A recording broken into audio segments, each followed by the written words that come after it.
Hello, আসসালামু আলাইকুম। Europe with SK চ্যানেলের সকল দর্শককে আরও একবার স্বাগতম। চলুন আজকে শনিবার সাপ্তাহিক বাজার সেরে আসি পোল্যান্ডের বিখ্যাত অশান সুপারমার্কেট থেকে।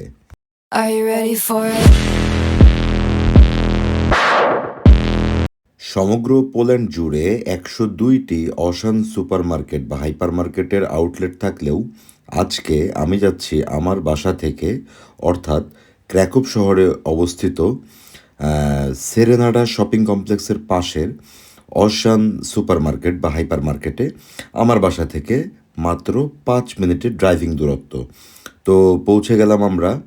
এর পাশে আরও একটি মার্কেট আছে, ইউলা মার্কেট বা ইংরেজিতে জুলা। তার পাশেই এই অশান মার্কেটটি। এখান থেকেই নিয়মিত আমরা আমাদের সাপ্তাহিক বাজারের বেশ কিছু জিনিস এখান থেকে কেনাকাটা করি। আসলে এক মার্কেটেই তো সব কিছু পাওয়া যায় না, বিভিন্ন জায়গা থেকে কিনতে হয়। বাংলাদেশি যেই খাবারগুলো আমরা খাই, সেই গ্রোসারি আইটেমগুলো বাংলাদেশি দোকান থেকে কিনতে হয়।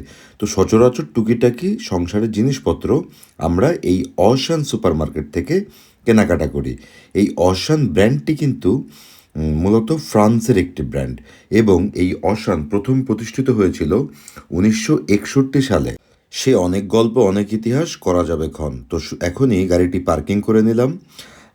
ব্যাক গিয়ারে যে এই তো আমার পার্কিং হয়ে গেল। গাড়ি থেকে নেমে এক্ষুনি চলে যাব অশান সুপার মার্কেটের ভেতরে সাপ্তাহিক কেনাকাটা করতে। তো অলরেডি 8:30 বেজে গেছে, 10টা পর্যন্ত মার্কেট ওপেন। এবং এই দেখুন সুন্দর জায়গা। এই টাইমটাতে আসি কারণ এই টাইমটাতে মোটামুটি মানুষের ভিড় কম থাকে এবং নিরিবিলি কেনাকাটা করা যায়। তো দেখুন ভেতরের পরিবেশটি অত্যন্ত চমৎকার করে সাজিয়েছে, বাচ্চাদের খেলার জায়গাও আছে। মার্কেটটি কিন্তু বেশ বড়। আজকে সময় স্বল্পতার অভাবে ওই দূরে যে সব কিছু ঘুরে দেখাতে পারবো না।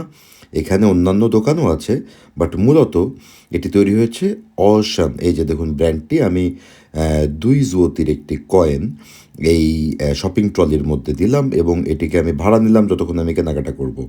তো ওয়েলকাম টু অশান।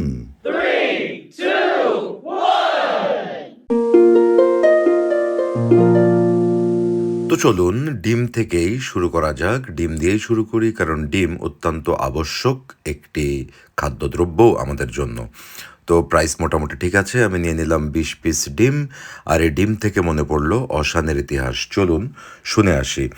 দ্বিতীয় বিশ্বযুদ্ধের আগেও গেরার্ড মুলিয়েজ নামে একজন ফরাসি সাহেবের একটা বিশাল মার্কেট ছিল, প্রায় ৬০০ স্কোয়ার মিটার হবে। সেই জায়গাটা ছিল মূলত তার একটা ফ্যাব্রিক্স ভবন।